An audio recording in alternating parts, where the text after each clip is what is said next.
नमस्कार, टीवी 9 भारतवर्ष पर आप सभी का स्वागत है। आपके साथ मैं हूं प्रतिमा मिश्रा। आज से टीवी 9 भारतवर्ष में शुरू हो रहा है एक बेहद नया शो। बता दें आपको, जिसका नाम है मिशन भारतवर्ष। ये केवल खबर नहीं है, उससे आगे बढ़कर एक मिशन है। मिशन भारतवर्ष देश और देशवासियों के प्रति हमारे उत्तरदायित्व का सबूत है। हम आम आदमी की दिक्कत देने वालों को खोजेंगे, उन्हें दुरुस्त करने के लिए देश और सरकार के सामने लाएंगे। हर हफ्ते एक नया मिशन होगा और निशाने पर होंगे वो जो भारतवासी और भारत को नुकसान पहुंचा रहे हैं। तो आज का जो मिशन है वो सेक्सटॉर्शन शब्द का अंग्रेजी है, लेकिन लोगों को हिंदी में समझ में आता है। बता दें आपको, सोशल मीडिया मैसेजिंग ऐप के जरिए आपकी जिंदगी को तबाह करने वाली ये चीज है। बता दें, मामूली से मनोरंजन के चक्कर में अच्छे इस सेक्सटॉर्शन का शिकार हो जाते हैं। इसमें इज्जत, पैसा, जीवन सब कुछ चला जाता है। स्मार्टफोन से होने वाली वीडियो चैट इस बर्बादी को जन्म देती है। वीडियो चैट के झांसे में अश्लील वीडियो बनाए जाते हैं और फिर उनके जरिए ब्लैकमेलिंग, पैसे की वसूली की जाती है। तो आज का मिशन क्या है और इस मिशन का मकसद क्या है? मिशन का मकसद है इस दिक्कत को दूर करना। इसके लिए हम अगले 2 घंटे तक आपको हैरान करने वाली, चौंकाने वाली जानकारी देंगे। एक्सपर्ट पैनल आपको समस्या से बचाने का रास्ता बताएगा। अगर कोई पीड़ित है तो वो क्या करे ये समझाएंगे और इस दिक्कत को मिटाने के लिए क्या करना चाहिए ये आपको बताएंगे, ताकि आप सार्वजनिक प्लेटफॉर्म पर इसके खिलाफ मानसिक रूप से तैयार हो। हमारे साथ आपको बता दें, प्रधानमंत्री कार्यालय के पूर्व सिक्योरिटी संयोजक lieutenant general retire Rajesh Pant होंगे। दिल्ली पुलिस के साइबर क्राइम प्रिवेंशन यूनिट के डीसीपी प्रशांत गौतम होंगे।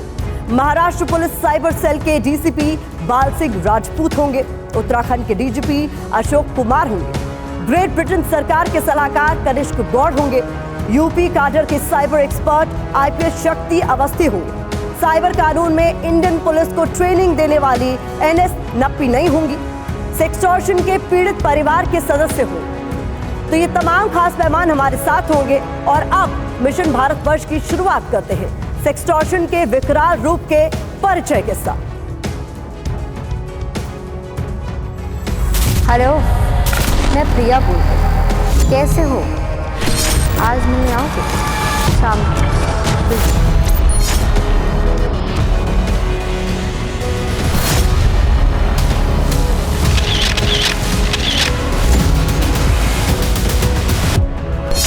बस एक फोन कॉल और जिंदगी वसूली के जाल का शिकार।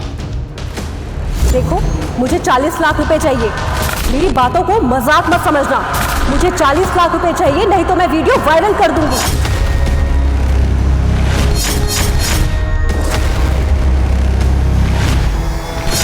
9 जुलाई 2023 बच्चों को जहर देकर पति पत्नी का सुसाइड, लैपटॉप हैक कर वायरल किया अश्लील वीडियो।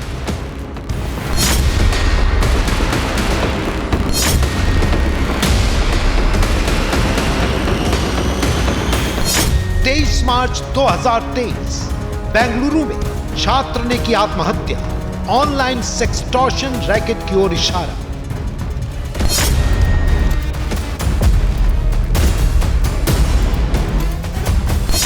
बस एक आवाज आती है, जिंदगी डर, दहशत और डिप्रेशन से भर जाती है।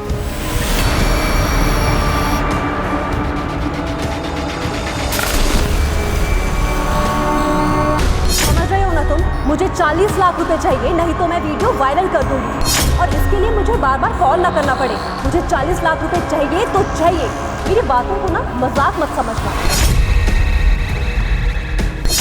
मुंबई पुलिस ने सेक्सटॉर्शन रैकेट के 5 सदस्यों को पकड़ा।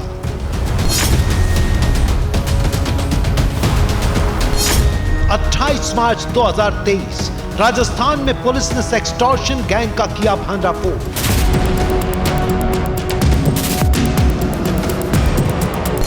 उनके जाल में नेता भी फंसे, कारोबारी भी और फिल्म सितारे भी टारगेट।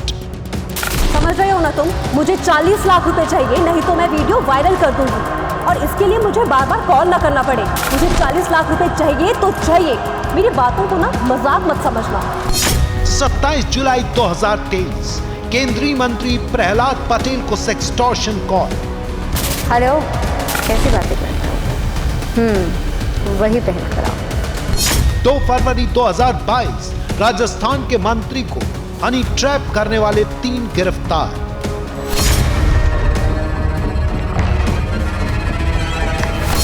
बीजेपी सांसद प्रज्ञा ठाकुर को ब्लैकमेल करने वाले अरेस्ट।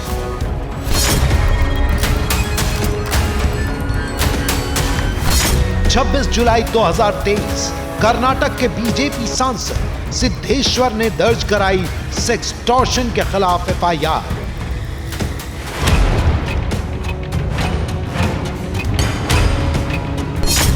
जुलाई 2021 सेक्सटॉर्शन के शिकार 250 लोगों में से कई टीवी और फिल्म जगत के सेलिब्रिटी। हेलो, मैं प्रिया बोल रही हूँ। कैसे हो? आज मिलने आओगे? अनपढ़ धोखेबाज पढ़े लिखे लोगों का कर रहे हैं शिकार।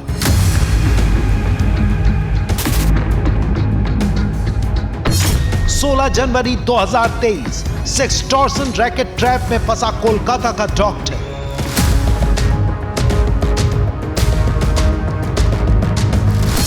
30 मार्च 2023 सेक्सटॉर्शन रैकेट का शिकार बना सीए, 40,000 रुपए के लिए ब्लैकमेलिंग।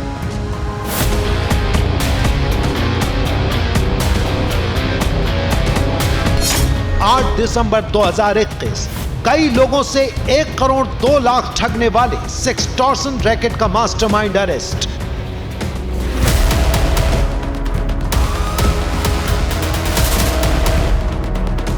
सेक्सटॉर्शन गैंग के शिकार मुंबई के बिजनेसमैन ने गंवाए 8 लाख रुपए।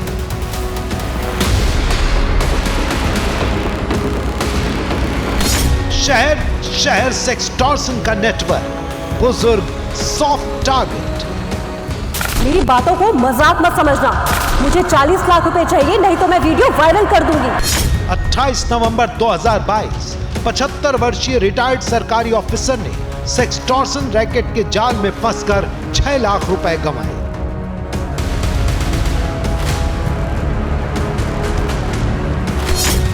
मार्च 2023 वीडियो चैट के चक्कर में बुजुर्ग ने गंवाए 4.5 लाख रुपए।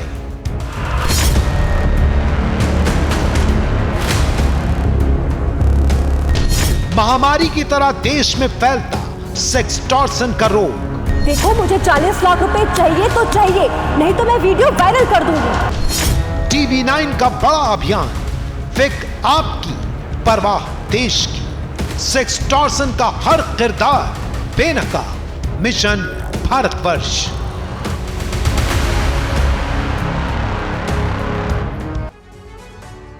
तो आगे हम सेक्सटॉर्शन रैकेट पर कोई भी बड़ा खुलासा करें उससे पहले जानिए कि कैसे बड़े पैमाने पर सेक्सटॉर्शन का गंदा धंधा पैर पसार रहा है। डर्टी कॉल्स के जरिए समाज का सत्यानाश किया जा रहा है। आपको बता दें कि ये बड़ा नेटवर्क कैसे फैला हुआ है। इसके सालाना कारोबार की बात करें तो ये $1 बिलियन का है। जानकारी बता रहे हैं आपको, रोज इसके 500 लोग शिकार हो रहे हैं। और इसके अलावा बता दें, जो ज्यादातर लोग शिकार हो रहे हैं वो शहरों के लोग हैं। इसके साथ ही साथ इसमें दिल्ली, मुंबई, पुणे, हैदराबाद, बेंगलुरु और कोलकाता के लोग ज्यादातर शामिल। मेवात इसका हॉटस्पॉट माना जाता है। तो ये महत्वपूर्ण जानकारी आपके लिए TV9 भारतवर्ष ने जुटाई है ताकि आप सावधान हो सके।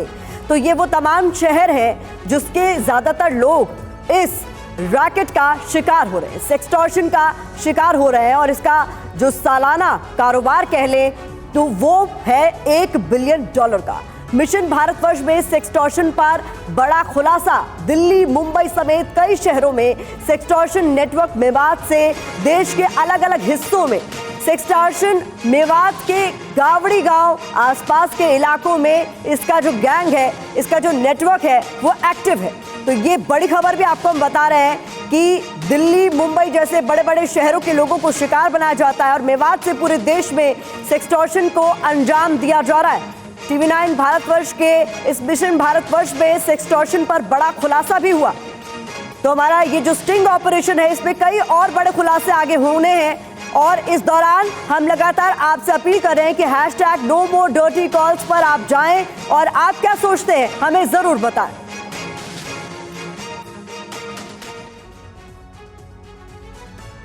सेक्सटॉर्शन यानी साइबर ठगों का बुना एक ऐसा मायावी जाल जिसमें फंसने वाला या तो कंगाल ही हो जाता है या जिंदगी से हाथ धो बैठता है। सुनने में ये भले किसी सामान्य समस्या की तरह लगे, मगर ये कितनी बड़ी महामारी बन चुकी है। सेक्सटॉर्शन का ये इच्छाधारी शैतान कैसे हमारे आपके घरों में घुस चुका है, ये समझने के लिए आपको एमपी के भूपेंद्र की कहानी जाननी चाहिए।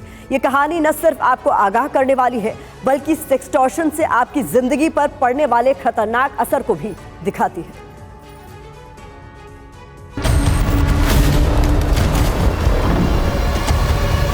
हेलो, मैं प्रिया बोल रही हूँ।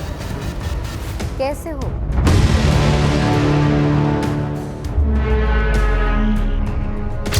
मध्य प्रदेश के भोपाल में 4 लोगों का हंसता खेलता परिवार।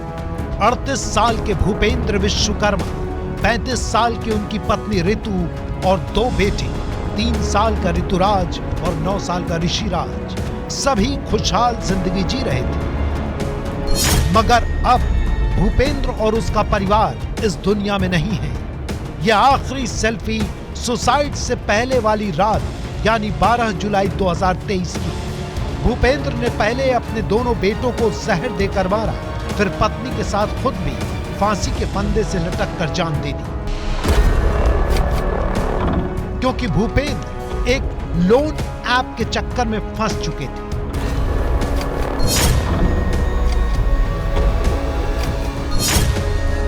आप चौंक रहे होंगे, लोन ऐप से सेक्सटॉर्शन का क्या रिश्ता है, ऐसा कैसे हो सकता है? लेकिन सेक्सटॉर्शन का काला सच जानकर आपके रोंगटे खड़े हो जाएंगे। सुसाइड नोट के मुताबिक भूपेंद्र एक इंश्योरेंस कंपनी में काम करते थे। नौकरी जाने के बाद कोलंबिया बेस्ड कंपनी में ऑनलाइन जॉब की। ऑनलाइन जॉब कंपनी में नौकरी के लिए निवेश करवाया। जॉब के नाम पर भूपेंद्र बार बार पैसे देता रहा। निवेश से कमाई के लिए कंपनी ने निवेश लोन दिए। टाइम पर लोन न चुका पाने पर कर्ज बढ़ता गया। कर्ज वसूली के लिए कंपनी का टॉर्चर बढ़ता गया। कंपनी भूपेंद्र के फोन से सारे परमिशन ले चुकी थी। मिरर एप्लीकेशन से भूपेंद्र के फोन, लैपटॉप हैक कर लिए गए। हैकिंग करके भूपेंद्र के फोटो, वीडियो चुराए गए। मॉर्फिंग से भूपेंद्र की अश्लील तस्वीरें बनाई गई। पैसा न लौटाने पर अश्लील तस्वीर से ब्लैकमेल शुरू हो गया। अश्लील तस्वीरें वायरल कर दी गई। तंग आकर भूपेंद्र ने परिवार सहित जान दे दी। मैं बता रही हूँ, मुझे इसके लिए बार बार कॉल न करना पड़े। ये सिर्फ भूपेंद्र की कहानी नहीं है। भारत में रोज लगभग 500 लोग अलग अलग तरीकों से सेक्सटॉर्शन या सेक्स फिरौती का शिकार हो रहे हैं। लिहाजा समाज के इस शैतान के खिलाफ TV9 ने बड़ी मुहिम छेड़ी है। इस मुहिम के तहत सेक्सटॉर्शन रैकेट की जड़ तलाशते हम राजस्थान में भरतपुर के गावड़ी गांव पहुंचे। यहाँ खुलेआम सेक्सटॉर्शन की फैक्ट्री चलती है। हाँ, उसमें कहते हैं अपन कोड डाउनलोड कर लेते हैं। उसमें फ्रॉड नंबर की सिम होती है अपनी, और इधर धूप बहुत लग रही है। कोई फ्रॉड नंबर की अपने पास सिम होती है। अब ऐसे वो अकाउंट अपन उसमें डाल लेते हैं। उसमें क्या जी, फौजी की कोई भी आईडी, मतलब राजवीर है तो राजवीर का पूरा डॉक्यूमेंट रहेगा, Aadhaar card, pan card, canteen card, online बन जो भी है अपन उसके नाम से। तो ये मतलब क्या करेंगे, फर्जी बना दोगे? वो सारा फर्जी होता है। वो अच्छा, वो फर्जी ही सारा होता है। हाँ, लेकिन क्या कि उसमें प्रूफ जो होता है ना, वो पूरा एक नंबर होता है। फर्जी बदले में तुम्हें मानो राजवीर हूँ, तो फर्जी का प्रूफ कैसे मिल जाएगा? मेरा नाम वकील है और मैं आईडी चल रहा हूँ राजवीर की, तो राजवीर का प्रूफ डालना।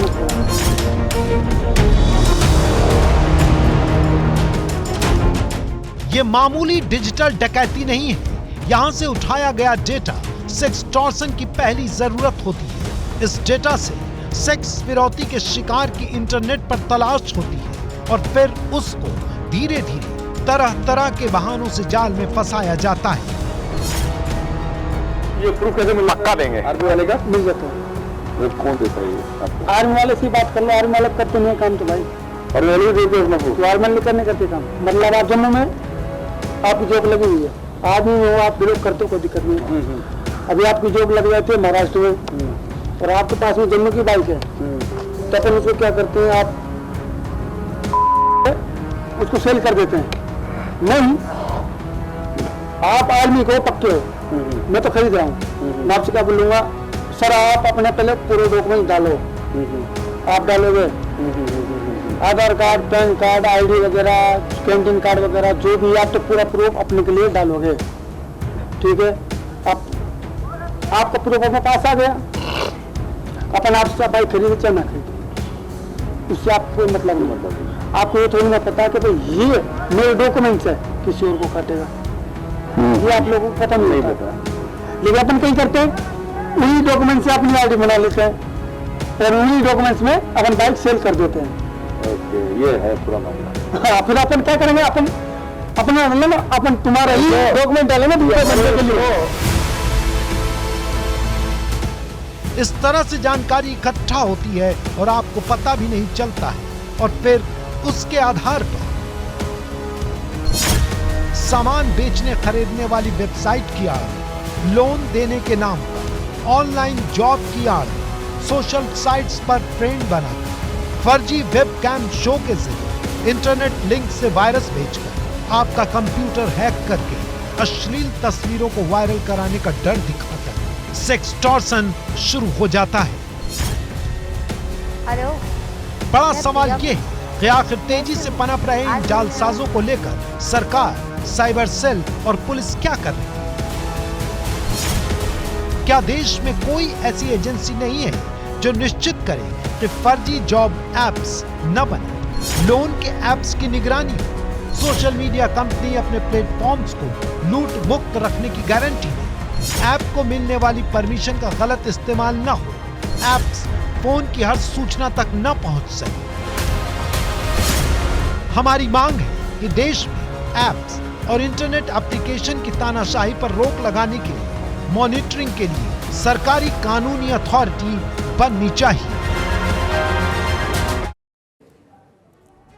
तो मिशन भारतवर्ष में ये खास मुहिम टीवी 9 भारतवर्ष की लगातार जारी है, जिसके जरिए हमारी कोशिश है कि सेक्सटॉर्शन के इस जाल में आप बिल्कुल ना फंसे, और अगर आपका कोई अपना फंसा है तो उससे आप कैसे बाहर निकल सकते हैं, उसके लिए आपको हमारे साथ बने रहना और #NoMoreDirtyTalks इस हैशटैग का इस्तेमाल कीजिए और लगातार हमारे साथ बने रहिए। और इस बीच हमारे साथ पीड़ित परिवार जुड़ चुका है, जिनकी कहानी अभी आप टीवी 9 भारतवर्ष पर देख रहे थे। भोपाल के भूपेंद्र, जिनके पूरे परिवार ने भुक्तभोगी है, जिन्होंने सुसाइड कर लिया है, उनका परिवार हमारे साथ बना हुआ है। मैं आपका रुख करना चाहूंगी और ये जानना चाहूंगी कि आखिरकार हुआ क्या था।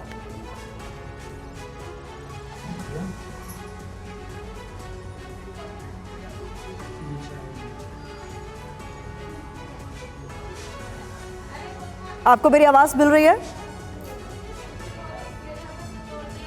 जी, आप बताएंगे कि किस तरीके से आपके परिवार सुनाई दे रहा है। जी, आपका परिवार ये सेक्सटॉर्शन के इस जाल में आखिरकार कैसे फंसा और क्या कुछ हुआ?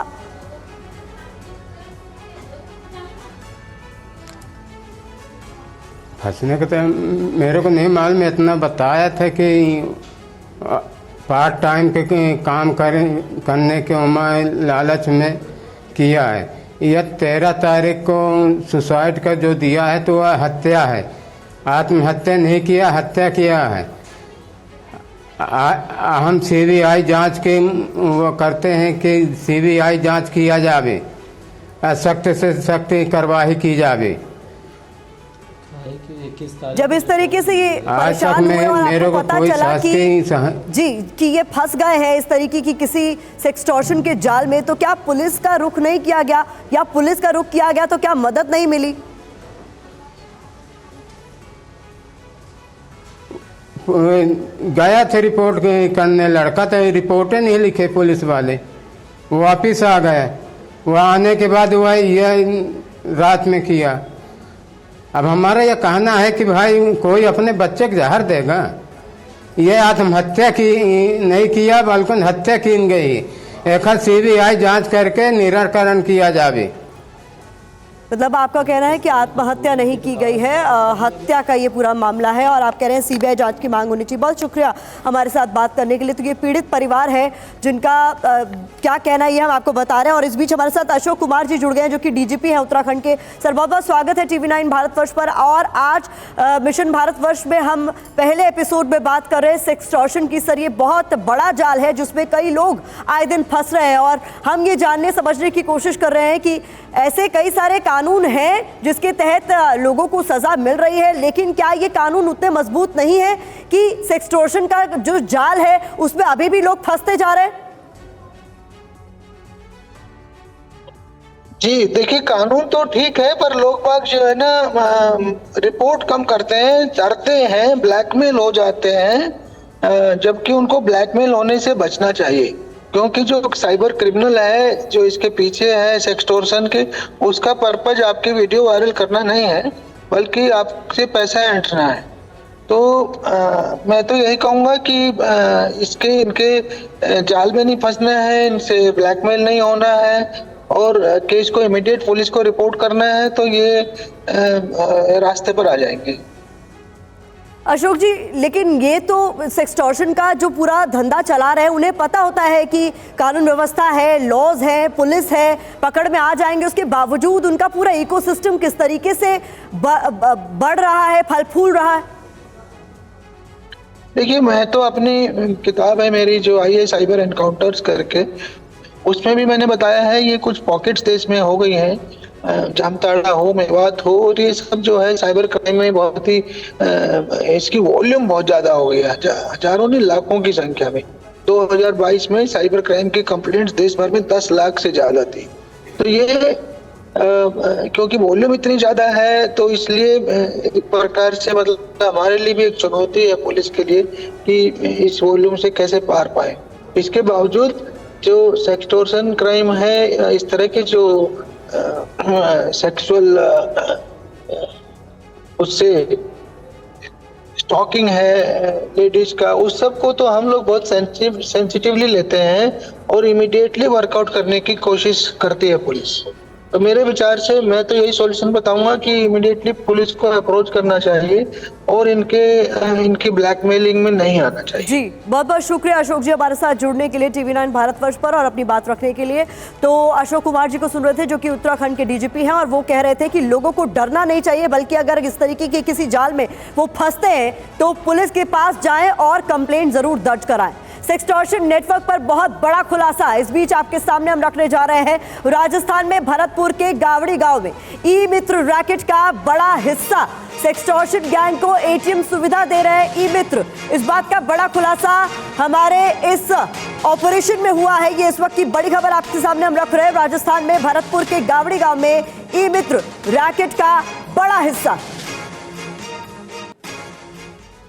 सेक्सटॉर्शन के गुनाह में ब्लैकमेलिंग होती है, पैसा लिया जाता है, पैसा इंटरनेट के जरिए इधर से उधर चुपचाप पहुंच जाता है, जबकि इंटरनेट बैंकिंग में पैसे की एग्जिट और एंट्री बहुत ट्रांसपेरेंट होती है, यानी आपको पता चलता है कि पैसा किस अकाउंट से निकला और किस अकाउंट में पहुंच गया। फिर भी ब्लैकमेलर बिना डरे पैसे वसूलता है। सवाल उठता है कि पुलिस इन्हें फौरन क्यों नहीं पकड़ लेती है? शिकायत होते ही बैंक इनके अकाउंट फ्रीज क्यों नहीं कर देती है? ये पैसा अकाउंट से कैसे निकलता है? कौन बैंक नकद निकासी करवाते हैं? अकाउंट किसके होते हैं?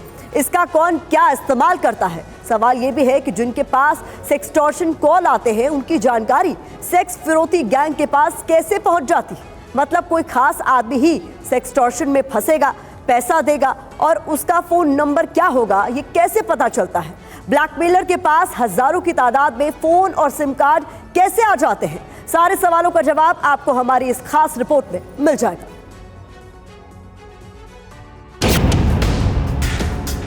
सेक्सटॉर्शन रैकेट के कैरेक्टर, सपोर्ट सिस्टम, ई मित्र संचालन, संरक्षण देने वाले ग्रामीण।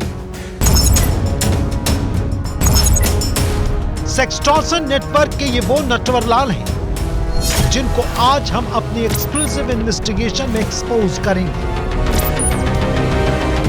दिन के उजाले में इनके काले कारनामे आपको दिखाएंगे। ये वो चेहरे हैं जो कईयों को कंगाल बना चुके हैं। सेक्सटॉर्शन के इन किरदारों को एक्सपोज करने TV9 की स्पेशल टीम दिल्ली से करीब 200 किलोमीटर दूर राजस्थान में भरतपुर के गावड़ी गांव पहुंची, जो मेवात के इलाके का हिस्सा है।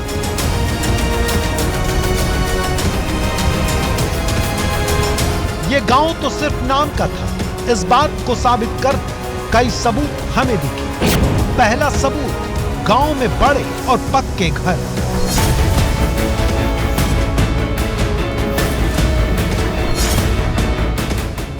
सड़क नहीं, लेकिन महंगी गाड़ी।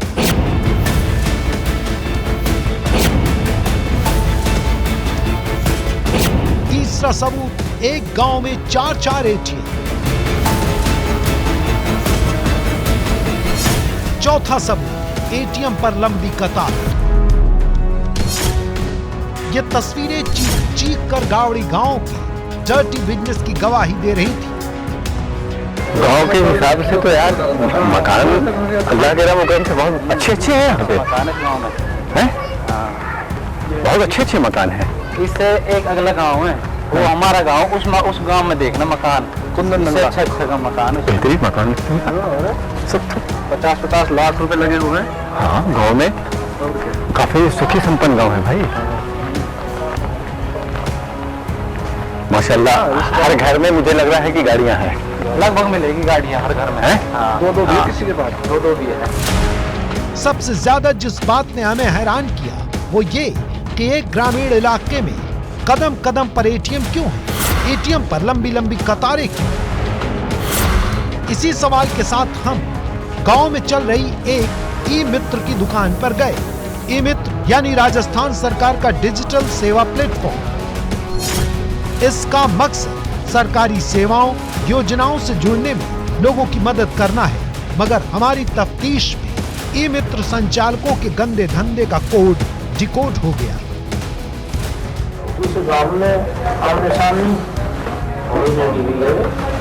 ट्रांजेक्शन हो जाता है, इसका मतलब यहाँ पर अच्छा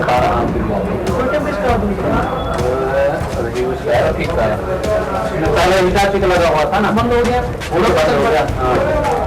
उसका बिला का लोकेशन था, वो बंद हो गया। लोकेशन से काम होटल में भैया उसी लोकेशन में यहाँ चला रहे हैं, उसकी वजह से बंद हो गया। उल्टा क्यों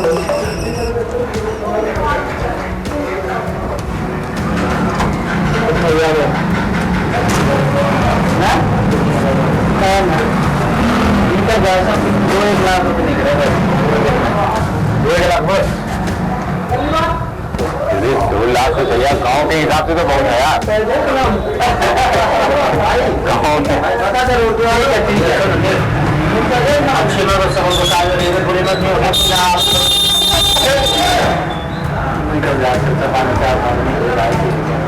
एक ट्रांजेक्शन कितना बताया?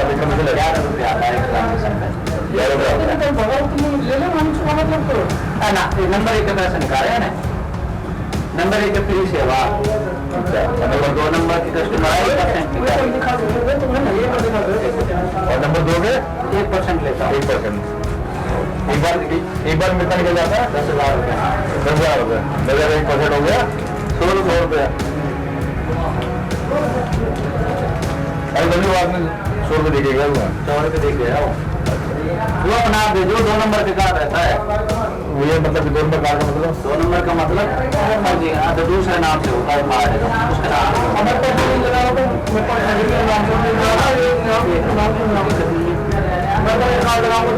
उसमें क्या पकड़ लेता है ना, सब ऐसे तो सबको करता है। 2 नंबर अपना आप आ जाता है इस गांव के, और तो हर आदमी को जानते हैं हम। अच्छा, ये 2 नंबर काम करते हैं, नंबर 1 करता है। गावड़ी गांव में सेक्सटॉर्शन रैकेट के सपोर्ट सिस्टम बने ई मित्र संचालकों को सब पता है कौन ब्लैक कौन व्हाइट मनी निकाल रहा है, मगर कमीशन का ताला मुंह पर लगा है। अब हमने ये जानने की कोशिश की कि आखिर इस गांव में रोज कितना पैसा निकाला जाता है। डेली का कितना डेली 5 लाख रुपए का छोटे गाँव में गाँव ही है ना भाई, तो गाँव में भी 5-6 लाख का ट्रांजेक्शन ठीक है। 1 करोड़ रुपए अच्छा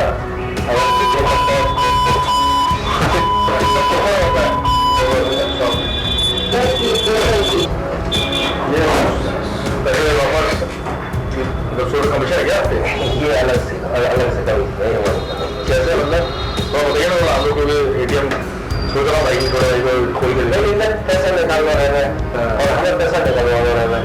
अभी हमने यहाँ पर पहले भी पैसा है खाली है तो फिर ये ढूंढ तो नहीं या वैसे अंदर फिक्स कर रखा हूँ हम तुमको देते रहेंगे। जालसाजी से आई काली कमाई में से ई-मित्र सेंटर संचालक अच्छी खासी रकम लेते हैं, जरा समझिए।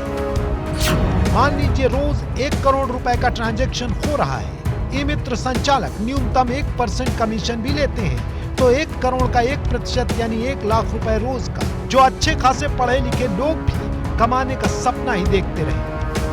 सेक्सटॉर्शन का पैसा कैसे निकाला जाता है ये तो आप समझ गए, लेकिन अब हम आपको बताते हैं सेक्सटॉर्शन करने वालों के बैंक अकाउंट का पता होने पर भी उनकी गिरफ्तारी क्यों नहीं। खुलवाने चला गया, अनपढ़ आदमी चला गया, मुझे क्या लगता है हमारा काम हो जाता। तो अकाउंट खुल गया अंगूठे से, ठीक है, फिंगरप्रिंट्स लग गया। ई-मित्र वाले बोल दिया आप अंगूठा सही नहीं आया, आपको दोबारा से लगाना पड़ेगा। दो अकाउंट हो जाते, 2 अकाउंट खुल जाते फेक, मतलब बंदे को एक ही अकाउंट मिला। अब सेक्सटॉर्शन रैकेट से ई-मित्र सेंटर्स की साठगांठ समझिए। गांवड़ी गांव में सेक्सटॉर्शन का खेल, वसूली के पैसे फर्जी खातों में आते हैं, फर्जी खातों से पैसे निकलवाते हैं ई-मित्र। ई-मित्र को सब पता है कौन सही कौन गलत। ई-मित्र संचालकों की कमीशन से मोटी कमाई, सेक्सटॉर्शन रैकेट को पूरा सपोर्ट कर रहे हैं ई-मित्र संचालक। लेकिन अपने पास में आपका ATM कार्ड और वो आपके नंबर से सिम जो अकाउंट में जुड़ी होती है वो अपने को मिल जाती है। अच्छा वो दोनों दे देते हैं? दोनों मिल जाती है, सिम मिलती है और अकाउंट भी मिलता है। मतलब ATM कार्ड भी? ATM कार्ड मिलता है, पासबुक मिलती है, सारा मिलती है। ये सिम नंबर जुड़ा हुआ उस अकाउंट से जुड़ा हुआ था ना, वो अपने को मिल जाता है। सिम कैसे मिल जाता है? वो दोनों साथ में मिलता है।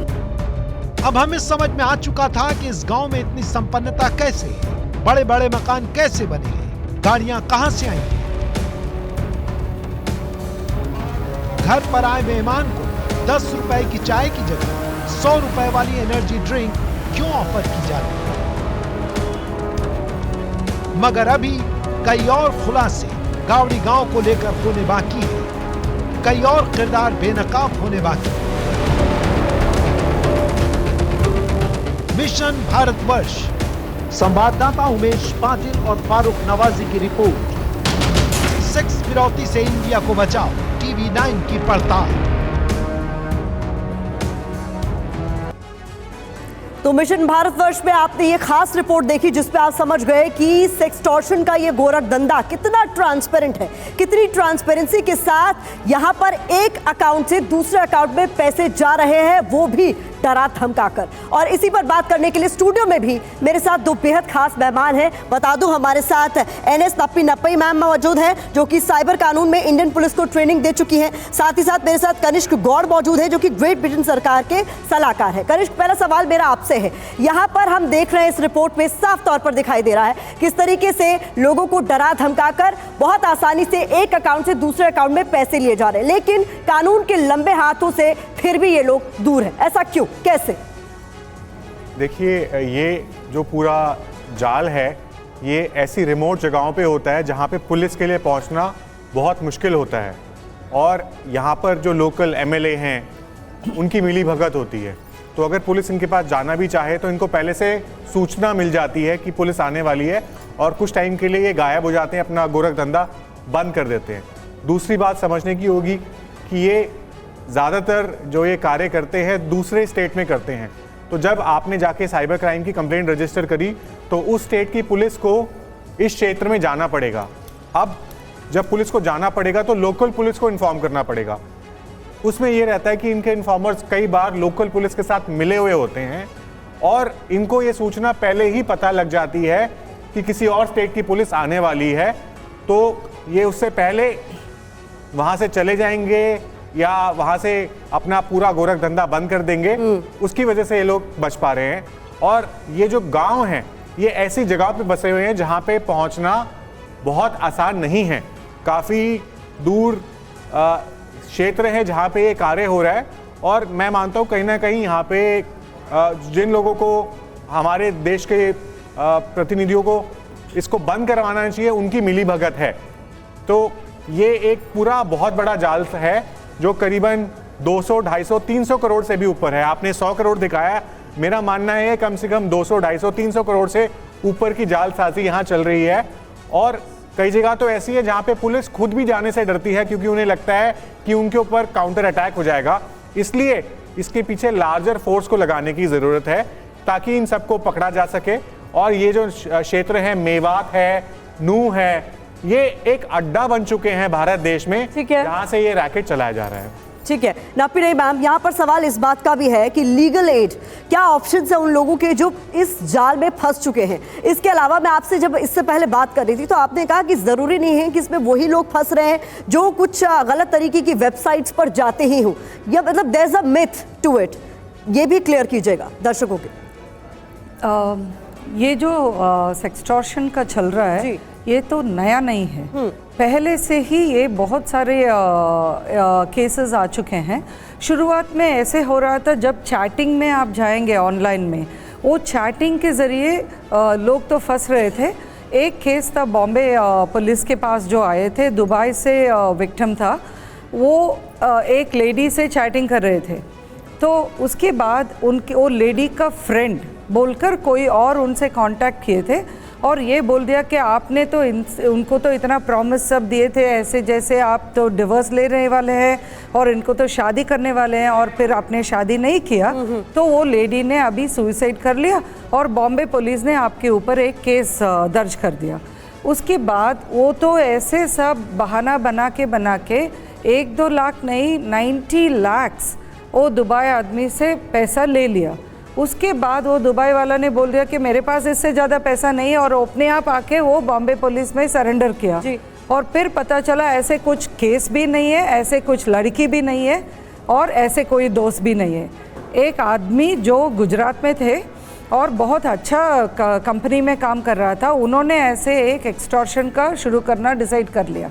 तो शुरुआत में जो चैटिंग आप शेयर कर रहे थे उसको रख के एक्सटॉर्शन कर रहे थे। ठीक है। अभी जो वीडियो आप बना रहे हैं, आप रिलेशनशिप में हैं, आप तो एक पति पत्नी का भी रिलेशनशिप में, और आप लोग तो थोड़ा एडवेंचरस हो रहे हैं क्योंकि हाथ में आपके कैमरा का मोबाइल में ही है, तो आप डिसाइड कर लिया आपका रिलेशनशिप का थोड़ा मोमेंट्स कैप्चर करना चाहते हैं। उसके बाद जब रिलेशनशिप ब्रेक होते हैं तब तो ये सब गलत इस्तेमाल होता है। जी, आज बात कर रहे हैं सेक्सटॉर्शन के उस जाल की जिसमें कई सारे लोगों को फंसाया जा चुका है और कई सारे लोग जिन्हें फंसने से बचाने की मुहिम हमने छेड़ी हुई है। बेहद खास मेहमान हमारे साथ इस चर्चा में शामिल हैं, उनसे आपका इंट्रोडक्शन हम करा देते हैं। बता दें हमारे साथ lieutenant general retired Rajesh Pant हमारे साथ जुड़ चुके हैं, हमें ज्वाइन कर चुके हैं। सर बहुत बहुत स्वागत है आपका। इसके अलावा पूर्व साइबर सिक्योरिटी संयोजक हैं, वो हमारे साथ जुड़ चुके हैं प्रधानमंत्री कार्यालय के। साथ ही साथ हमारे साथ बाल सिंह राजपूत जी जुड़ चुके हैं, डीसीपी साइबर सेल के, महाराष्ट्र पुलिस के। सर आपका भी बहुत बहुत स्वागत है। इसके अलावा NS नपीनई, साइबर कानून में पुलिस एंड रेलवे की सलाहकार, फाउंडर cybersathi.org, मैम आपका भी बहुत बहुत स्वागत है। तो एक एक कर आप सभी मेहमानों का मैं रुख करूंगी। कनिष्क गौड़ को भी आप देख रहे हैं, आपका भी बहुत बहुत स्वागत है, जो कि ग्रेट ब्रिटेन सरकार के सलाहकार है, साइबर सिक्योरिटी एक्सपर्ट है, फाउंडर इंडिया फ्यूचर फाउंडेशन, बहुत बहुत स्वागत है आपका। और शक्ति अवस्थी सर यूपी कैडर के IPS है, साइबर एक्सपर्ट है, सर आपका भी बहुत बहुत स्वागत है। तो आगे बढ़े इससे पहले इस वक्त की बड़ी खबर का मैं रुख करने जा रही हूँ। TV9 का मिशन भारतवर्ष लगातार जारी है। इस मिशन के तहत हमारी पड़ताल के इस हिस्से में कई चौंकाने वाले खुलासे हुए हैं। सेक्सटॉर्शन रैकेट के सदस्य ने TV9 के कैमरे पर खुलासा किया है। तो बता दें सोशल साइट से दोस्ती का शिकार बनाते हैं, ये बड़ा खुलासा किया गया है। सोशल साइट के जरिए ये ठग दोस्ती करते हैं और वहीं से शिकार को फंसाकर उसे कंगाल बनाने का सिलसिला शुरू होता है। TV9 के कैमरे पर सेक्सटॉर्शन रैकेट के सदस्य का खुलासा हुआ है।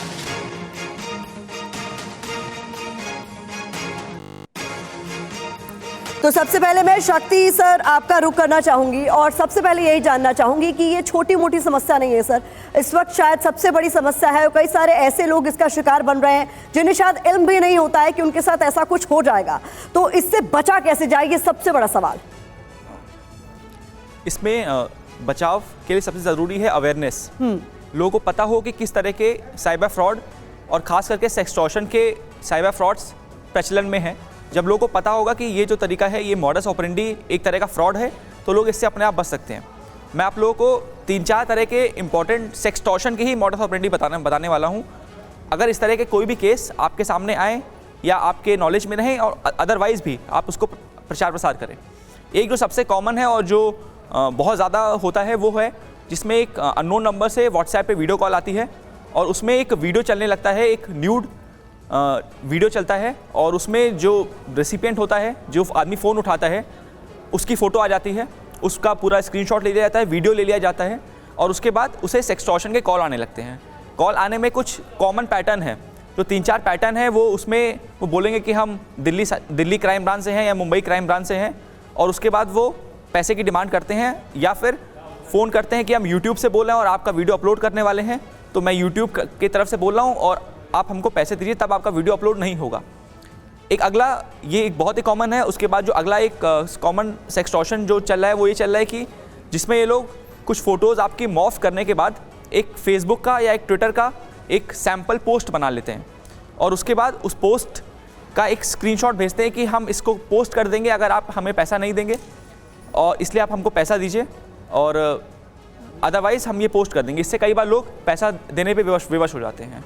एक और कॉमन मॉडस ऑपरेंडी जो आजकल काफ़ी कॉमन है उसमें ये है कि वो आपको फ़ोन करते हैं और अगर आप किसी भी ब्यूटी पार्लर में या स्पा में जाते हैं तो वहाँ के कैमरेज देखते हैं ये लोग और उसके बाद आपको ब्लैकमेल करते हैं कि आप उस स्पा में जाते हो, आप वहाँ पे गलत काम करते हो, हमें आपके खिलाफ़ गलत काम करने की सूचना मिली है और ख़ुद पुलिस वाला बनकर, कोई क्राइम ब्रांच का इंस्पेक्टर बनकर ये लोग फ़ोन करते हैं कि आपने उस स्पा में गए थे, आपके साथ आप ये गलत काम वहाँ पे करते हैं, इसलिए आप हमको पैसे दीजिए।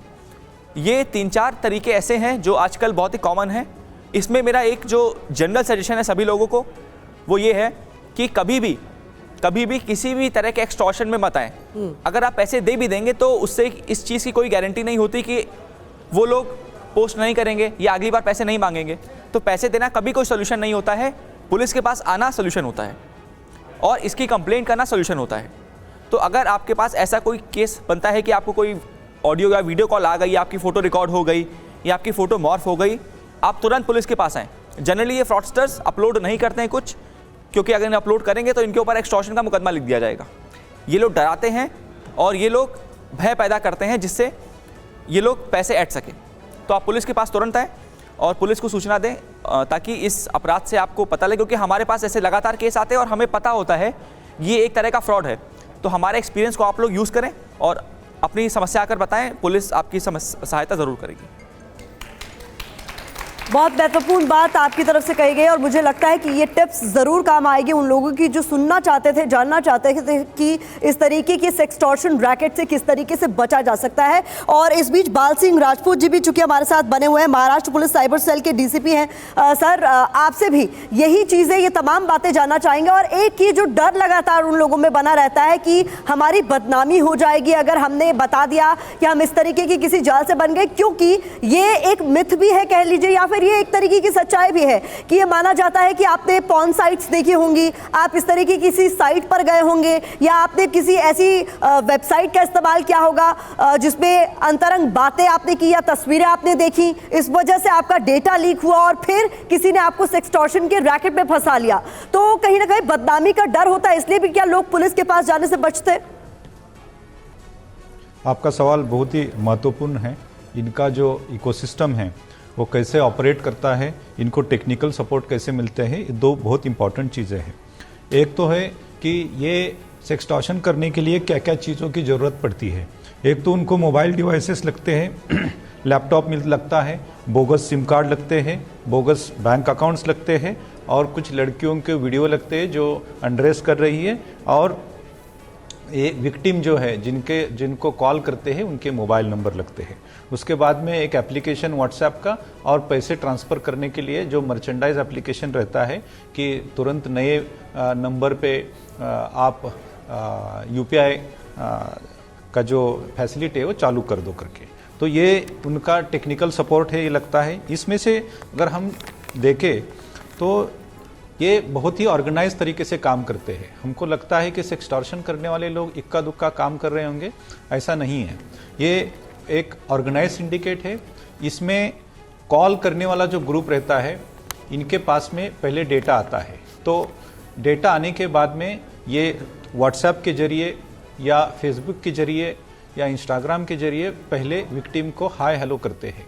और हाय हेलो करने के पहले की तैयारी रहती है कि एक अच्छा लड़की का फ़ोटो लगा के रखें और उस प्रोफाइल से आप जो प्रोबेबल टारगेट है, नॉर्मली प्रोबेबल टारगेट इस टाइप के केसेस में ये 30 साल से 60-70 साल के आसपास के जो पुरुष रहते हैं इन्हीं को टारगेट किया जाता है।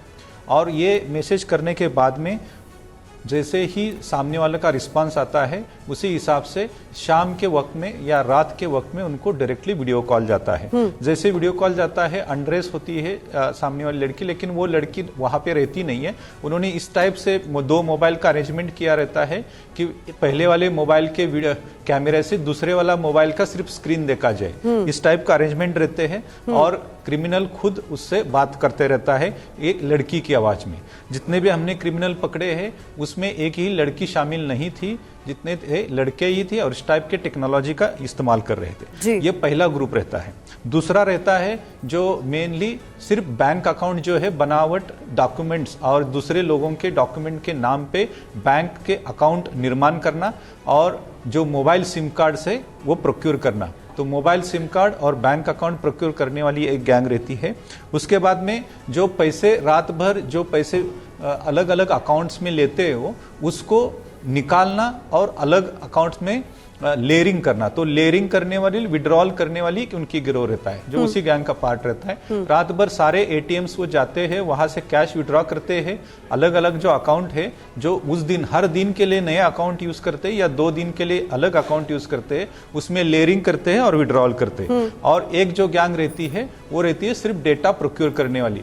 तो अलग अलग जो डेटा बेचने वाले लोग हैं जिसमें जैसे मान लीजिए कि स्पा का डेटा है, कार खरीदी का डेटा है, ऑनलाइन मीडियम से जो डेटा ब्रीचेस होते हैं वो डेटा सारा इकट्ठा करते हैं, उनसे फिल्टर करते हैं कि कितने पुरुष है, क्या एज ग्रुप है और उसी डेटा को बेचते। तो एक गिरोह रहता है। तो इस टाइप से अलग अलग गिरोह है जो एक मेक के संधान में रह के ये काम करते हैं। एक क्रिमिनल सिंडिकेट है, ऑर्गेनाइज्ड क्राइम सिंडिकेट है। सर, और माफी के साथ मैं संक्षिप्त में आपसे जवाब भी ये चाहूंगी कि क्या इनके डेटा पर चोट नहीं की जा सकती?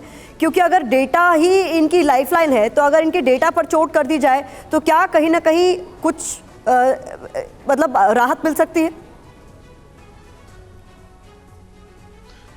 ये आपका बहुत इम्पोर्टेंट सुझाव है कि जो डेटा है जो बेचा जा रहा है उसी के ऊपर में अगर हम लोग ये कसते हैं, अपना इन्फोर्समेंट कसते हैं तो ज़्यादा हम लोग प्रिवेंशन कर पाएंगे कि ये केसेस का। लेकिन इसमें जो इकोसिस्टम है या डिफरेंट जो इंटरमीडिएटरीज है इनकी प्रोटेक्शन बहुत इंपॉर्टेंट है। अभी डेटा प्रोटेक्शन एक्ट जो है, पर्सनल डेटा प्रोटेक्शन एक्ट अभी लागू हुआ है, तो इसमें बहुत सारी जो इंटरमीडिएटरीज है, बहुत सारे सर्विस प्रोवाइडर है जिनका डेटा ये लोग ब्रीच होने के बाद में यूज करते हैं, उसमें थोड़ी नकेल कसी जाएगी। जी बाल सिंह जी, बहुत बहुत शुक्रिया हमारे साथ TV9 भारतवर्ष पर जुड़ने के लिए आपका, और इन महत्वपूर्ण सुझावों के लिए भी आपका बहुत बहुत धन्यवाद। Lieutenant general retire Rajesh Pant ji भी हमारे साथ जुड़े हुए हैं, जो कि प्रधानमंत्री कार्यालय के पूर्व साइबर सिक्योरिटी संयोजक रह चुके हैं। सर, इस बीच आपसे ये जानना चाहूंगी, पॉलिसी लेवल पर बात करना भी बहुत जरूरी हो जाता है। क्या पॉलिसी में सर फ्लॉज रहे हैं जहां तक हम साइबर की बात करते हैं? क्योंकि बहुत बड़े लेवल पर यहाँ पर हमें जरूरत है इस पर विचार करने की, विमर्श करने की कि सेक्सटॉर्शन का जो ये पूरा गोरख धंधा चल रहा है ये बहुत बड़े स्तर पर चल रहा है और इसके टारगेट पर बहुत सारे लोग हैं। प्रतिमा, सबसे पहले तो TV9 भारतवर्ष के सभी दर्शकों को नमस्कार, और आपकी चैनल को पर्टिकुलरली बहुत बहुत बधाई कि ये मिशन जो आपने लिया है बहुत ही इम्पोर्टेंट मिशन है। अभी तक हमने सुने हैं, केसेस सुने हैं, पुलिस का नज़रिया सुना है, लीगल एक्सपर्ट से सुने हैं। मैं एक आपको अलग सिस्टम व्यू देना चाहता हूँ, और वो ये है कि गवर्नमेंट ऑफ इंडिया ने बहुत इसमें मेहनत करी है। Indian cyber crime coordination centre बनाया है, गृह मंत्रालय में regional cyber crime coordination centres बनाए हैं, साइबर क्राइम सेल्स बनाए हैं, डिस्ट्रिक्ट्स में इंस्पेक्टर तक लोगों की ट्रेनिंग करी है। लेकिन फिर भी ये साइबर क्रिमिनल जो है, इसको डर क्यों नहीं है, मैं ये सवाल को एड्रेस करना चाहता हूँ। और उसकी वजह ये है कि उसमें 4-5 चीज़ें हैं जहाँ एक सिस्टम का करेक्शन ज़रूरी है। सबसे पहला मैं लेता हूँ टेलीकॉम सेक्टर। एक रिसेंटली क्रिमिनल पकड़ा गया है ईस्ट में, जिसके पास 22,000 सिम्स मिले हैं।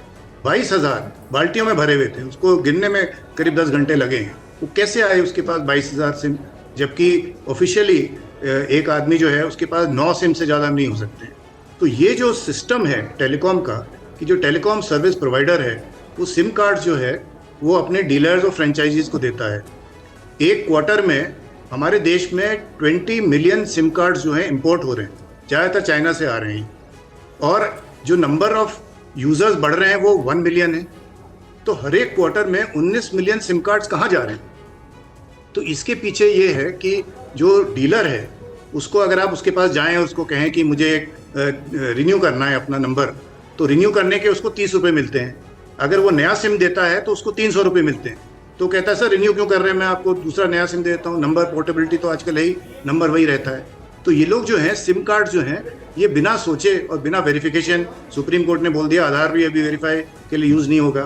तो सिम कार्ड्स जो है, ये जो इलीगल सिम कार्ड्स हैं, ये एक बहुत बड़ा फैक्टर है कि इनको डर नहीं है कि हम पकड़े नहीं जाएंगे जी। दूसरा जो फैक्टर है वो है ये पुलिस बड़ा अच्छा काम कर रही है, पुलिस मुझे पता है, लेकिन इंटर स्टेट एस्पेक्ट्स अभी जो हम लोगों ने डिस्कस किया है, FRI दर्ज कराना, जो अगर FIR कोई दर्ज करा दे तो वही बहुत बड़ी चीज़ होती है। अभी 0 FIR का जो नया वाला CRPC आ रहा है उसमें बात होगी कि आप कहीं भी FIR करें तो उसका रिकॉग्निसेंस लिया जाएगा। तो इंटर स्टेट इशूज़ हैं, लैक ऑफ ट्रेनिंग भी है इसमें, इंस्पेक्टर लेवल तक सारे ट्रेंड नहीं हैं, बहुत सारे ऑफिसर हैं जो कि अच्छे हैं, लेकिन सारे इंस्पेक्टर ट्रेंड नहीं हैं। तीसरा है हमारा लीगल और जुडिशरी सिस्टम। प्रोसिक्यूशन रेट जो पूरे साइबर क्राइम का है, जो कि अभी आपके DGP अशोक कुमार जी ने बोला कि करीब 10 लाख केसेस पूरे साल में हो रहे हैं, prosecution rate is less than 1%। 1% से कम लोग को पनिशमेंट दिया जा रहा है। ये क्यों है? इसके भी वेरियस एस्पेक्ट हैं। ये सारे बेलेबल ऑफेंसेज हैं, आप ये उनको बेल मिल जाती है, वापस जाते हैं, पूरा डिजिटल एविडेंस अपना मिटा देते हैं जी। उसके बाद जो हमारा फाइनेंशियल सिस्टम का है, ये जो इंटर बैंक की इश्यूज हैं, वीकेंड में ये लोग रिंग करते हैं, कॉल करते हैं, जबकि हेल्पलाइन जो है ज़्यादातर इतना सपोर्ट नहीं होता है वीकेंड में। UPI सिस्टम जो यूज़ हो रहा है उसका कौन है रेगुलेटर? बैंक का तो रेगुलेटर है आपका RBI, बट UPI का कौन है रेगुलेटर? और फिर फेक अकाउंट्स हैं, म्यूल अकाउंट्स हैं, वर्चुअल अकाउंट्स हैं। तो इस तरह से ये पूरा सिस्टम जो है, जब तक हम ये पूरे सिस्टम को एड्रेस नहीं करेंगे तब तक ये क्रिमिनल्स जो हैं ये पकड़े नहीं जाएंगे। पहले 400 हॉटस्पॉट विलेजेस थी, कल मैंने चेक किया, कहते हैं अभी 600 गांव हो गए हैं हॉटस्पॉट्स। तो ये बढ़ता ही जा रहा है, बहुत सीरियस इश्यूज है, और ये सब एस्पेक्ट्स में हमने एड्रेस करना है, इंक्लूडिंग एजुकेशन एंड अवेयरनेस, जो कि किसने कहा है कि बहुत ज़रूरी है। आप गाड़ी खरीदते हैं, बिना लाइसेंस के आप चला नहीं सकते हैं, लेकिन हाथ में अब आपके सबको मोबाइल फ़ोन दे दिया है और आपको बताया नहीं है कि इसमें क्या कमियां हैं, कैसे आपने इसके सेफ्टी मेजर्स यूज़ करते हैं जी। तो ये सारे कुछ इश्यूज हैं, मैं सोचता हूँ, जो कि एड्रेस करने लायक हैं, और सब ने मिलकर काम करना है इसमें। धन्यवाद। बहुत बहुत धन्यवाद राजेश पंत जी हमारे साथ जुड़ने के लिए और ये तमाम महत्वपूर्ण पॉइंट्स हमारे सामने रखने के लिए। इस बीच हमारे साथ स्टूडियो में भी बेहद खास मेहमान हमारे साथ जुड़े हुए हैं। NS तप्पई नई मैम हमें लगातार ज्वाइन की हुई हैं। आपसे जब इससे पहले बात हो रही थी तो हम लीगल एस्पेक्ट्स पर भी बात कर रहे थे कि कानूनी पहलुओं की अगर हम बात करें तो क्या कुछ ऑप्शंस उन तमाम लोगों के सामने हैं जो इस जाल में पहले ही फंस चुके हैं, अगर उनकी बात करें तो? हाँ, ये बहुत ज़रूरी होता है, क्योंकि ज़्यादातर जब भी हमने केसेस हैंडल किए हैं वो समय पे ऐसे लगता है कि विक्टिम्स को लग रहा है कि उनका तो कानून के अंदर कुछ रेमेडीज़ नहीं है, और उनको तो ये भी लगता है कि जब भी वो कुछ कंप्लेंट दर्ज करने के लिए जाते हैं तो पहले उनको अपने आप तो कुछ कंप्लेंट मतलब पुलिस तो उनके ऊपर ही कंप्लेंट लगा देते हैं कि आपने ऐसे क्यों किया, वैसे क्यों किया, के सवाल पूछते हैं, तो वो थोड़ा उसमें डर जाते हैं।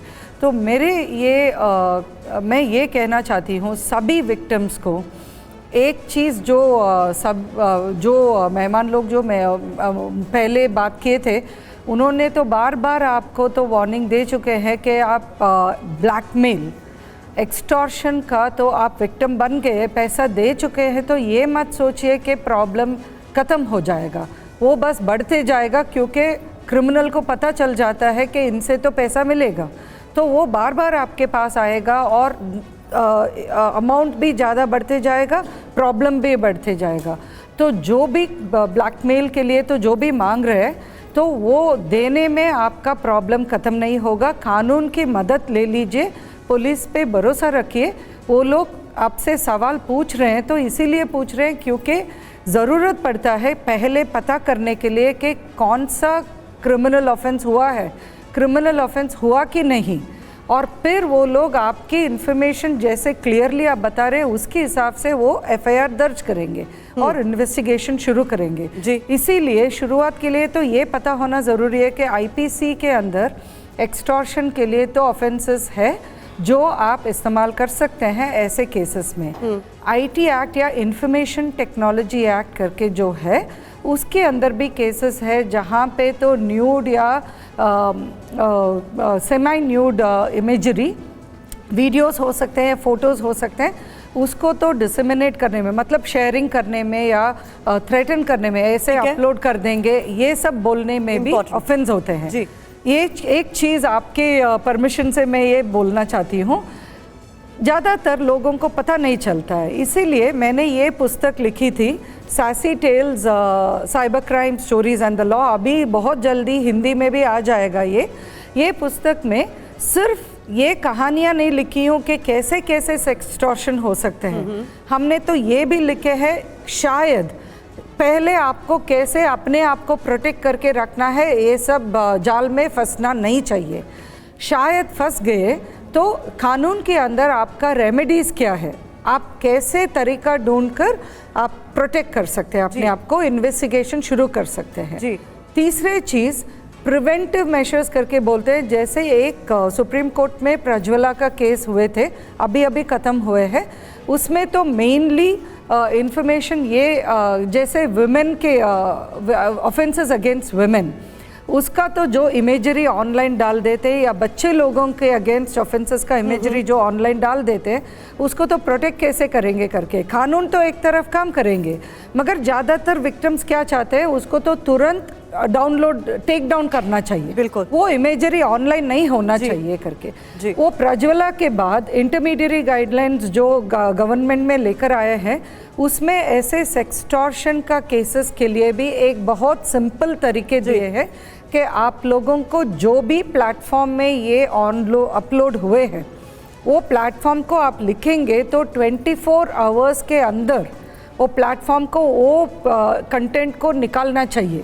24 आवर्स मैक्सिमम जी। तो आप ब्लैकमेल में मत फंसिए, फिर लाइफ भर आपको परेशानी में अटकना। Very important point ma'am. इस बीच कनिष्क भी हमारे साथ हैं। कनिष्क, इसके पहले हम बात कर रहे थे और आपने एआई का भी जिक्र किया, उस पर अपनी बात जरूर रखिएगा, लेकिन एक सवाल यहाँ पर है कि इंटरनेट की अनार्की को कैसे खत्म किया जाए। इंटरनेट आज हर एक के फ़ोन में है और जैसे ही आप इंटरनेट का इस्तेमाल कर रहे हैं अपना डेटा आपने हर किसी को दे दिया है और इसी का इस्तेमाल कहीं ना कहीं हो रहा है, आपके हमारे निजी जो भी हमारा डेटा है, हमारी जानकारी है, उसका इस्तेमाल करते हुए और फिर शायद इसी तरीके से एक्सटॉर्शन हो रहा है। बिल्कुल, सबसे पहली बात समझने की आज हमारे देश में एक नया पर्सनल डेटा प्रोटेक्शन लॉ आ गया है। तो अगर आप किसी से अपना डेटा शेयर कर रहे हैं उसको आपसे कंसेंट लेना होगा। कंसेंट किस चीज़ का लेना होगा? अगर आपकी वो PII ले रहा है, जिसे कहते हैं पर्सनल आइडेंटिफाइबल इंफॉर्मेशन। PII क्या होती है? आपके फिंगरप्रिंट, आपका रेटिना स्कैन, आपके हेल्थ रिकॉर्ड्स, आपकी सेक्सुअल ओरिएंटेशन, आपकी फाइनेंशियल डिटेल्स। तो उसको ये इन्फॉर्मेशन लेने से पहले आपसे कंसेंट लेनी पड़ेगी। अब कंसेंट लेने के कई तरीके हैं। एक, अगर ऑनलाइन है तो ऑनलाइन कंसेंट लेंगे, और अगर वैसे कर रहे हैं तो हाथ से आपसे साइन करा के वो कंसेंट लेंगे। फिर ये इन्फॉर्मेशन को वो कैसे यूज़ कर रहे हैं, कि किसी और को दे रहे हैं, उसके बारे में भी आपको बताना पड़ेगा। और अगर ऐसा वो नहीं करते हैं तो 250 करोड़ तक की पेनल्टी उनको लग सकती है। तो इसके बाद हमें एज कंज्यूमर सचेत होने की ज़रूरत है और ये समझने की ज़रूरत है कि हमें अपना डेटा सबके साथ शेयर नहीं करना है। आप कहीं भी जाते हैं अपना फिंगरप्रिंट ऐसे मत लगाइए। अभी हमने देखा कि ये मेवात वाले केस में ही कई बार फिंगरप्रिंट लगाया गया, लोग अपने आधार कार्ड ऐसे ही दे देते हैं और वही आधार कार्ड जो है फॉल्स सिम और नए सिम लेने के लिए यूज़ किए जाते हैं। 100 रुपये, 200, 500 रुपये में लोग अपने आधार कार्ड दे देते हैं, अपने फिंगरप्रिंट स्कैन दे देते हैं, जिसके द्वारा ये इतने ज़्यादा जो राजेश पंजी ने बताया सिम प्रिक्योर किए जा रहे हैं वो है। जो आखिरी बात है वो समझने की है, इसमें आर्टिफिशियल इंटेलिजेंस और मशीन लर्निंग का एक बहुत बड़ा योगदान है, क्योंकि ये जो कॉल्स आती हैं इसमें कई बार जो विक्टिम है वो कॉम्प्रोमाइजिंग सिचुएशन में नहीं होता है, उसकी जो पिक्चर होती है या वीडियो होती है उसको मॉर्फ किया जाता है। अब वो मॉर्फ कैसे किया जाता है? आज की तारीख में ऐसी बहुत सारी ऐप्स आ गई हैं जिनको कहते हैं हम डीप फेक और डीप न्यूड ऐप्स। वो आप ही की बॉडी पार्ट को चेंज करके ऐसा प्रतीत कराएंगे कि आपको लगेगा बिल्कुल आप ही की फोटो है।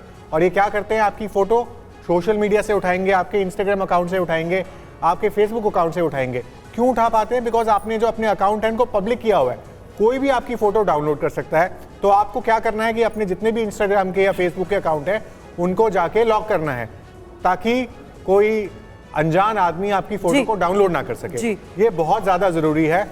जो हमारे लिए बहुत ज़रूरी है कि अगर किसी भी आप इस टाइप की शिकायत आपके के पास आती है या आपके किसी जानने वाले के साथ होता है या आपके साथ होता है, तो जो MHA की साइबर क्राइम की हेल्पलाइन है cybercrime.gov.in, उस पर आप अपनी कंप्लेंट रजिस्टर कर सकते हैं। और ये जो है इंफॉर्मेशन आपके पुलिस के थाने के पास ऑटोमेटिकली MHA पहुंचाता है।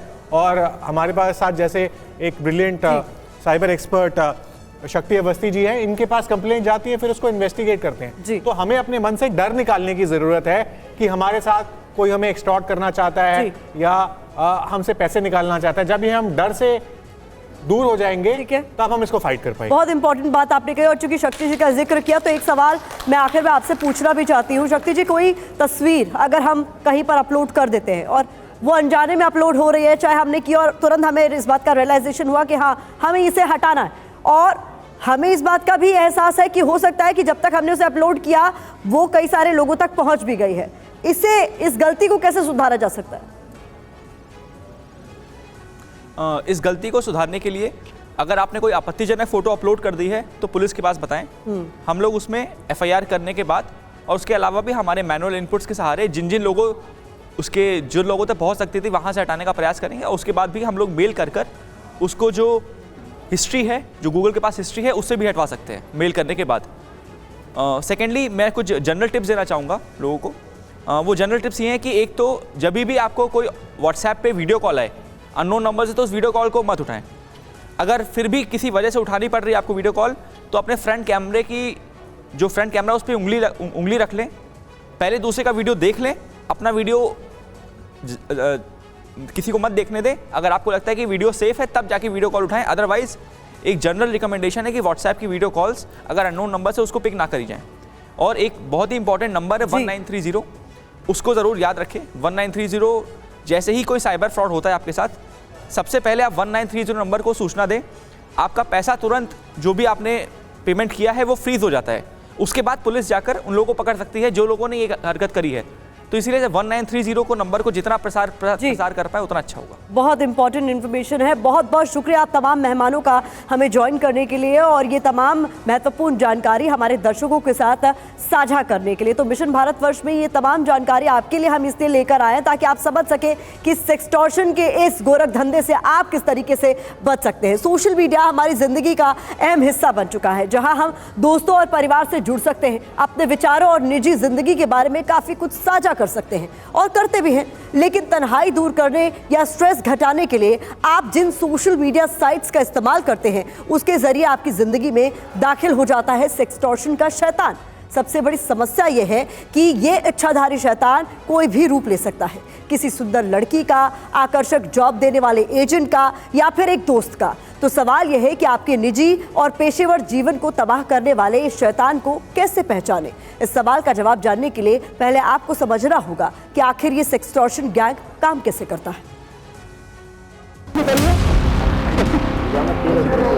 आपकी टीवी स्क्रीन पर दिख रहे ये शख्स सेक्सटॉर्शन गैंग के सदस्य हैं। नाम है वकील खान।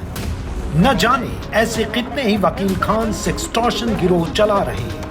एक रिपोर्ट के मुताबिक हर भारतीय रोज इंटरनेट पर करीब 2 से 2.5 घंटे खर्च करता है। अगर आप भी इस लिस्ट में शामिल हैं तो वकील खान जैसे किसी सेक्सटॉर्शन गिरोह के सदस्य की नजर आपकी गाड़ी कमाई पर हो सकती है, क्योंकि ये जिस तरह से शिकार को अपने जाल में फंसाते हैं उससे बहुत लोग अब भी अनजान हैं। सेक्सटॉर्शन रैकेट के वकील से सुनिए कैसे ये भोले भाले लोगों को टारगेट करते हैं। ये अपना फोन है भाई, अब ये बताओ फोन कि मर्द का लेडीज का, इसमें कोई नाम तो लिखा नहीं होता कि भाई मर्द का है लेडीज का। अपन जेंट्स चला रहे इसको, और आईडी पूरी लेडीज का पूरा। तो अगर दूसरे बंदे को मतलब फेसबुक में अपना कोई फ्रेंड है तो क्या समझेगा लेडीज है, ये होता ना। अपन दूसरे फोन से अगर उसको काटना चाहेंगे तो उससे पहले तो ये आप उससे फ्रेंडशिप बनाएंगे, भाई क्या करते हो, कहाँ रहते हो, कहाँ नहीं रहते, उसको बताएंगे कि अपन कहीं भी रहते हैं, कहीं भी रहते हैं। जो भी अपन दिल्ली रहते हैं, क्या करते हो जी, ब्यूटी पार्लर में अपन काम करते हैं, परफेक्ट है। तो अगला बंदा क्या सोचा है, वो यार फोटो भी है यार, अच्छी है, चल ठीक है वीडियो कॉल करते हैं, कर लो भाई। अपन कहते हैं कि तू वीडियो कॉल करेगा तो अपन सेक्स करेंगे। क्या करेंगे? सेक्स करेंगे।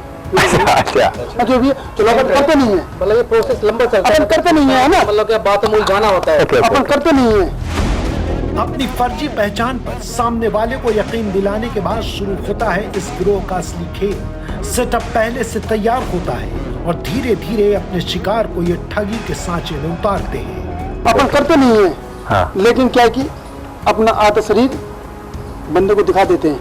ओके। वो वीडियो को उधर कॉल को कनेक्ट कर देते हैं, रिकॉर्डिंग चल जाती है ऑलरेडी, कनेक्ट कर देंगे फिर उधर। तो मतलब बंदे करेंगे वीडियो पे चैट से बात करते हैं, तो क्या समझेगा वास्तव में लेडीज। दिखाते कैसे हैं? दूसरा मोबाइल पे, दूसरे फोन को चला देते हैं, इधर दूसरा फोन कोई भी ना उसको चला देते हैं। जो बंदा ने फंसाना होता है वो इस फोन में, ओके, उसको अपन वीडियो कॉल कर देंगे, दूसरी में वीडियो चला देंगे और ये फोन अपन उसके ऊपर लगा देंगे, क्योंकि वीडियो तो उधर चलेगी। भाई बंदा बोलेगा तो अपन कोई उधर रिस्पॉन्स नहीं देंगे अपनी तरफ से। तो मतलब जेंट्स से यार अपन क्यों नहीं है, सही बात है भाई। जो भी फिर फोन काट कर अपन तो जेंट्स चेक कर देंगे, फिर फुल सेक्स में करना तो करो, नहीं तो आप फोन मत करो, तो बंदा सेक्स ही करेगा। तो वीडियो में तो लड़की अपने सारे कपड़े उतारती है और स्क्रीन रिकॉर्डर ओरिजिनल उतारती है या कैसे? सेक्सटॉर्शन गिरोह के सदस्य से आपने एक बार सेक्स चैट शुरू की तो फिर आप इनके बनाए दलदल में धंसते चले जाएंगे और लुटा बैठेंगे अपनी गाढ़ी कमाई। वीडियो डाउनलोड हो जाती है, अच्छा। उसमें बताता हूँ, उसमें दूसरे फोन में वो वीडियो ऑटोमेटिक ही रहती है, जिसको अपन दूसरे बंदे को दिखाएंगे, उस बंदे को वो तो चलेगी, लेकिन उसको ये नहीं पता कि ये दूसरे फोन में वीडियो चल रही है, अच्छा। और उसका रिकॉर्डिंग वीडियो अपलोड अपने फोन में आ जाता है, अच्छा। अपन जेंट्स है, फिर अपन उसको धमकी देते हैं भाई सीधी के लिए, अगर पैसे देने तो आपका वीडियो आप वाले करनी तो अपन उसको फिर दूसरे फेसबुक फ्रेंड वगैरह जो लेते हैं ना, सबसे पहले जब चालू होता है उनका स्क्रीनशॉट ले लेते हैं। तो जी आप फेसबुक चलाते हो तो आपके जितने फ्रेंड है तो अपन अंदर से उसका स्क्रीनशॉट मारा, फिर उधर जाकर और स्क्रीनशॉट मारा, अगर तूने पैसे नहीं डाला तो ये फोटो मैं अपने फेसबुक पे अपलोड कर दूंगी, तेरे फ्रेंड को पता लग जाएगा, तो बिल्कुल पता लगेगा। अगर अपन तेरे व्हाट्सएप पे डालेंगे तो बिल्कुल पता लगेगा, उनको पता लगेगा। तो बंदा क्या करता है कि उसके कारण की वजह से कि भाई चलो ठीक है आप इसको काट दो, वो जब तक लड़की ही समझता है, उसको नहीं पता कि लड़का है, वो उसको नहीं तो लड़की ही रहेगी। आप इसको काट दो, आप इसको काट दो, नहीं तो मैं इस वीडियो को अपलोड कर दूंगा, तो उसकी वजह से वो बंदा पैसे डाल देता है।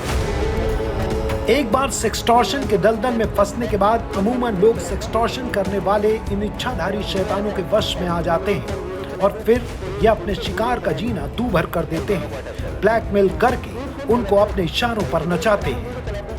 कितना डिमांड करते पैसे? अब मैं आपसे 10,000 मांगू, अगर आपने 10,000 डाल दिए तो आप और भी डालो, मैं दोबारा डिमांड करूंगा। स्टार्टिंग में 2-3 हजार, अगर आप वही तो बात होती है ना, अगर मैं स्टार्टिंग में 10,000 मांगता हूँ आपसे, अगर आपने 10,000 डाल दिए तो मैं डिमांड आगे कर दूंगा, 50,000 चाहिए। अच्छा, टारगेट 50,000 का रखते हैं। डाल दे तो कितना दिन हो सकता है? क्यों? क्योंकि मतलब अगर आपने 5,000 डाल दिए, तो अगर आप 5,000 डाल दो तो क्यों डाल दो? क्योंकि यार किसी को मेरी ये पता नहीं चल रहा है मेरे यार दोस्तों को, क्या तूने ऐसा कर दिया? सही कह रहे हैं। अब मेन बात पता है क्या करेगा तू? बात तो तेरे यार दोस्त सुनेंगे तो तू क्या बोल सकता है? बता क्या जवाब देगा तू? पैसे देने के कारण, पैसे देने के अलावा तेरे पास और कोई चारा है ही नहीं, तू पैसे ही देगा। अगर तूने 10,000 दे दिया तो तू 1 लाख भी देगा, 1 लाख भी देगा। ये चीज है। तो ये काम होता है। एक बार आपने पैसे देने की भूल की तो फिर ये भूल आपको पूरी जिंदगी भारी पड़ती रहेगी। पूरा मेवात इस तरह के ठगों से भरा हुआ है। इस इलाके का बच्चा बच्चा आपकी जेब कतरने के सारे पैंतरे जानता है। तो यहाँ पर कौन कौन से एरिया में सब ये टट्टूबाजी वाला काम चल रहा है? अपन यहाँ से 300 किलोमीटर में सारा ये काम हो रहा है। पूरे मेवात में यही चल रहा है? बिल्कुल पूरा मेवात में पूरा ही हो रहा है। पूरा हर लड़का हर बच्चा बिल्कुल हर बच्चा हर लड़का ये काम कर रहा है। अच्छा, तो कितने कितने कम से कम? अरे यार मैं कह रहा हूँ 5-7 साल का बच्चा क्या उम्र होती है? कुछ भी नहीं होती ना, वो 2-3 लाख रुपए डलवाते हैं अपने खातों में। अच्छा हाँ, जिनकी उम्र आप ये देखोगे मतलब ये, अरे यार तो बच्चा है जो जिनकी उम्र छोटा और बड़ा सीखने की है, हिंदी पढ़ना ना जाना बेकार है, वो करने के सारा वही तुम बोल रहे हो। मतलब जो ये को आप ये बोले मतलब यार ये बच्चा इसने 45 लाख रुपए खींच ले, आप ताज्जुब कर जाओगे उस्ताद। संवाददाता उमेश पाटिल और फारूक नवाजी की रिपोर्ट।